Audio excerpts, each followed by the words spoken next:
আমার বাবার একটি মাদ্রাসা আছে, নাম হচ্ছে আল হিদায়াত প্রতিবন্ধী মাদ্রাসা। সেখানে বিভিন্ন প্রতিবন্ধীরা পড়ে। তো সেখানের যিনি প্রধান শিক্ষক, সেখানে যিনি প্রধান টিচার, তার নাম হচ্ছে মোহাম্মদ শরীফুল ইসলাম, হাফেজ মোহাম্মদ শরীফুল ইসলাম। তাকেও আল্লাহ এই দুটো চোখ দেয় নাই, তিনিও চোখে দেখতে পারেন না। তাকে আল্লাহ চোখ দেয় নাই, তবুও কোরআনের প্রতি ভালোবাসা আছে। আমি যখনই তার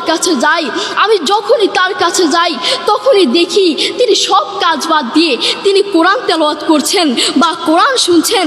যখনই যাই তখনই দেখি তার সন্তান আছে, তার দুটো সন্তান আছে।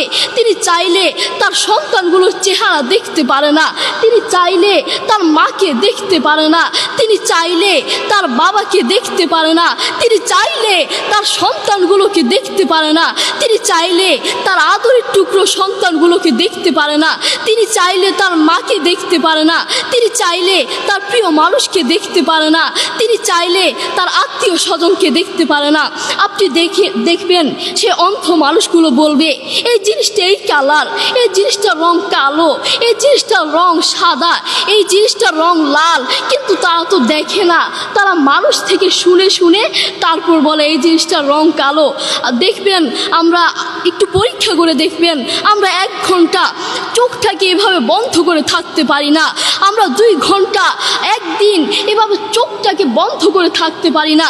আর সেই অন্ধ মানুষগুলো বছরের পর বছর চলে যায়, মাসের পর মাস চলে যায়, দিনের পর দিন চলে যায়, এভাবে চোখটাকে বন্ধ করে থাকে। তারা কিভাবে পারে? তাদেরকে আল্লাহ চোখ দেয় নাই, তবুও কোরআনের প্রতি ভালোবাসা আছে। আর আমরা আমাদের কথা বলছি, আমাদের চোখ থাকতে আমাদের কোরআন পড়ার সময় হয় না। আপনি বলছেন আমি ব্যবসা করি, সময় পাই না।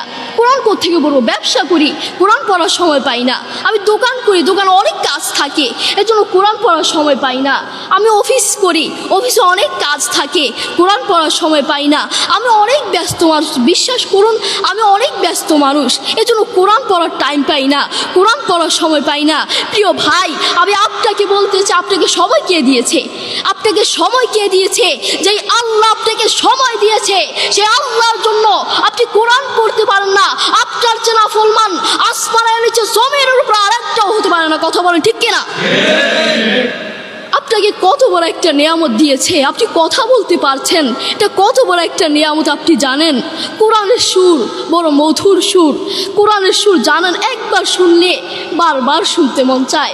আপনার যখন মন ভালো না থাকবে, আপনার যখন মন ফ্রেশ না থাকবে, মাথায় কোনো টেনশন না থাকবে, তখন নীরবে থাকবেন তখন একটু কানে হেডফোন লাগিয়ে একটু কোরআন তেলাওয়াত শুনবেন। দেখবেন মাথায় যত টেনশন থাকুক না কেন সব চলে যাবে। আমাদের বাসায় একটা সাউন্ড বক্স আছে।